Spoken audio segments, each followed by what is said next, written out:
Pfizer announced on Wednesday that its COVID-19 vaccine is safe and strongly protective in children as young as 12, a step towards possibly beginning shots in this age group before they head back to school in the fall. Most COVID-19 vaccines being rolled out worldwide are for adults, who are at higher risk from the coronavirus. Pfizer's vaccine is authorized for ages 16 and older.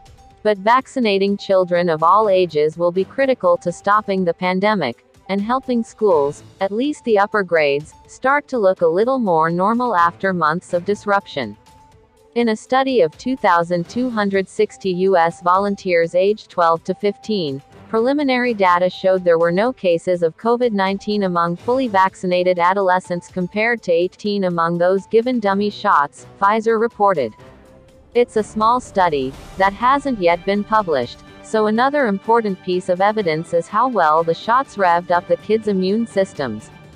Researchers reported high levels of virus-fighting antibodies, somewhat higher than were seen in studies of young adults. Kids had side effects similar to young adults, the company said. The main side effects are pain, fever, chills and fatigue, particularly after the second dose. The study will continue to track participants for 2 years for more information about long-term protection and safety. Pfizer and its German partner BioNTech, in the coming weeks, plan to ask the U.S. Food and Drug Administration (FDA) and European regulators to allow emergency use of the shots starting at age 12. We share the urgency to expand the use of our vaccine, Pfizer CEO Albert Bourla said in a statement. He expressed the hope of starting to vaccinate this age group before the start of the next school year, in the United States.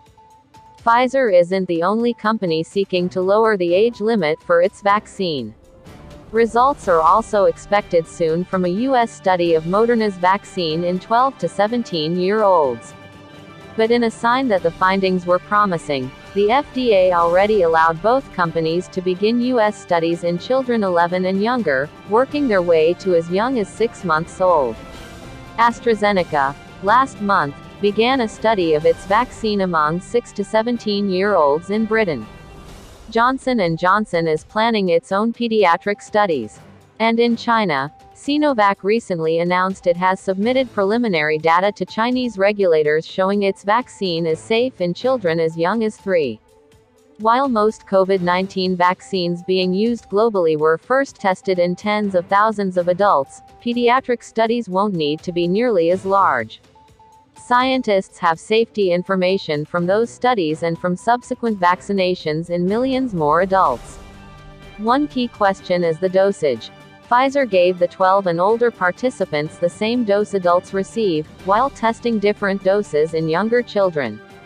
It's not clear how quickly the FDA would act on Pfizer's request to allow vaccination starting at age 12.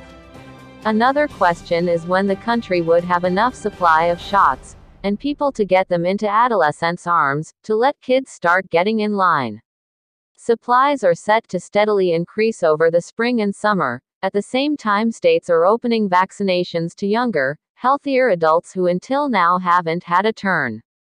Children represent about 13% of COVID-19 cases documented in the U.S. While children are far less likely than adults to get seriously ill, at least 268 have died from COVID-19 in the U.S. alone and more than 13,500 have been hospitalized, according to a tally by the American Academy of Pediatrics. That's more than the number who die from the flu in an average year. Additionally, a small number have developed a serious inflammatory condition linked to the coronavirus. Caleb Chung, who turns 13 later this week, agreed to volunteer after his father, a Duke University pediatrician, presented the option. He doesn't know if he received the vaccine or a placebo. Usually I'm just at home doing online school and there's not much I can really do to fight back against the virus, Caleb said in a recent interview.